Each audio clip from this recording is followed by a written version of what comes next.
আসসালামু আলাইকুম। নতুন একটা ভিডিওতে আপনাদের সবাইকে জানাচ্ছি স্বাগতম। বন্ধুরা, আমরা এমন একটা দুনিয়াতে আছি, এখানে সবাই সবার স্বার্থ নিয়ে ব্যস্ত আছে। যেখানে স্বার্থ আছে, সেখানেই ভালোবাসা আছে।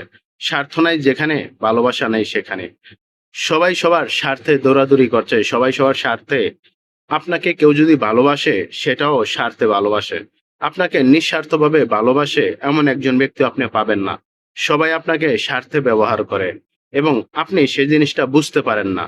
তো আপনার কিন্তু বুঝতে হবে, আপনি তখনই বুঝতে পারবেন যখন আপনার প্রয়োজন হবে, আর আপনার প্রয়োজনের সময় আপনি তাকে যদি না পান, আপনি তখনই বুঝতে পারবেন সে আপনাকে যে স্বার্থে ব্যবহার করছে এবং আপনাকে এমনি এমনিই ভালোবাসেনি। আপনার কাছে কোনো প্রয়োজন আছে বলেই আপনাকে ভালোবাসা দিয়েছে। তো প্রিয় বন্ধুরা, আপনাদেরকে আমি এই মেসেজটাই দিতে চাই যে অন্ততপক্ষে বুঝে শুনে আপনার কাজগুলা করুন। আপনাকে যেমন কেউ ব্যবহার করতে না পারে, আপনাকে যে ব্যবহার করে আপনিও যেমন তাকে ব্যবহার করতে পারেন এমন ব্যক্তিদের সাথে সম্পর্ক রাখুন। আপনাকে কেউ বিনা স্বার্থে আপনাকে কেউ ভালোবাসবে না। অতএব সেটা বুঝে সামনের দিনগুলা এগিয়ে চলুন। আজ এখানেই, আল্লাহ হাফেজ।